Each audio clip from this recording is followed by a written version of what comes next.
أعوذ بالله من الشيطان الرجيم. بسم الله الرحمن الرحيم.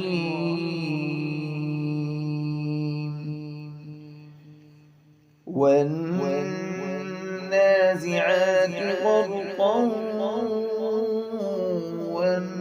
والناشطات نشطا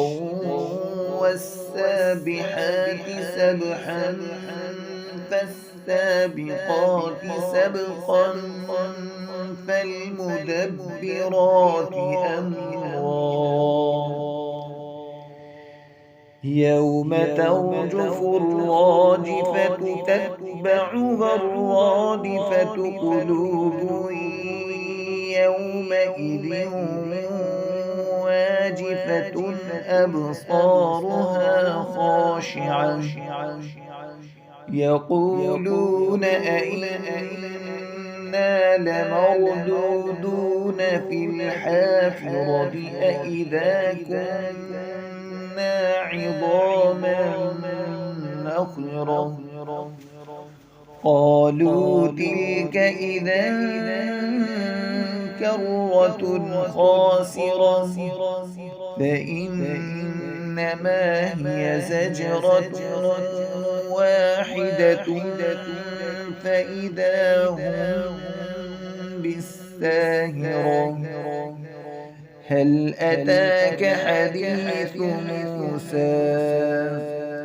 إذ ناداه ربه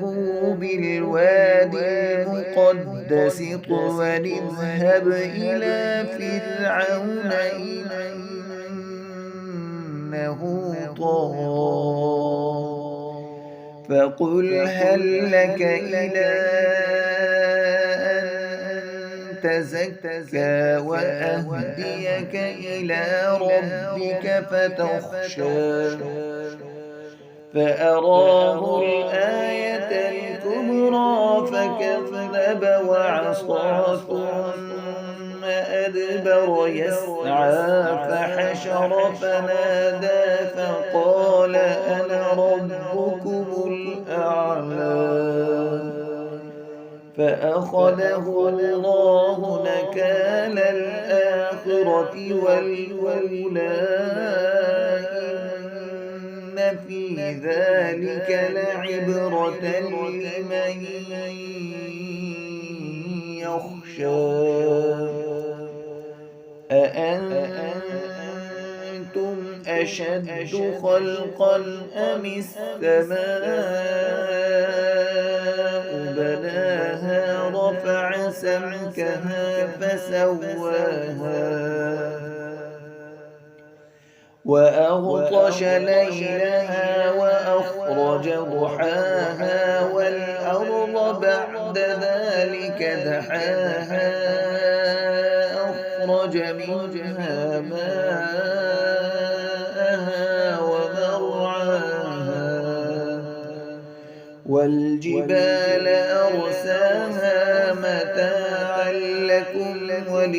ولأنعامكم فإذا جاءت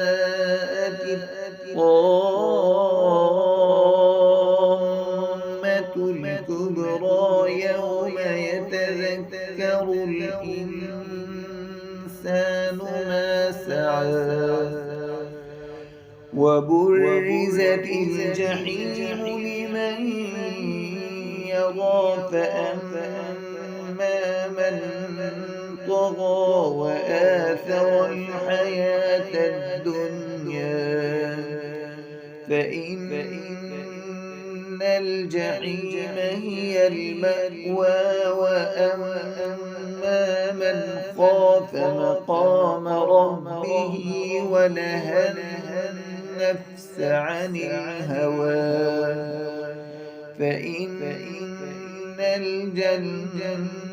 هي المأوى يسألونك عن الساعة أيان مرساها فيم أنت من ذكراها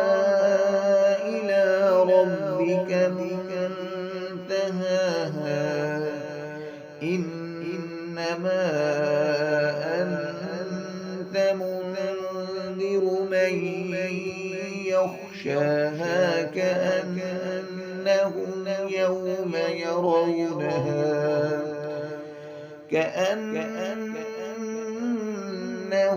يوم يرونها لم يلبثوا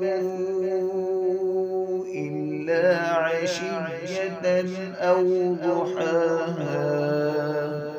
صدق الله العظيم.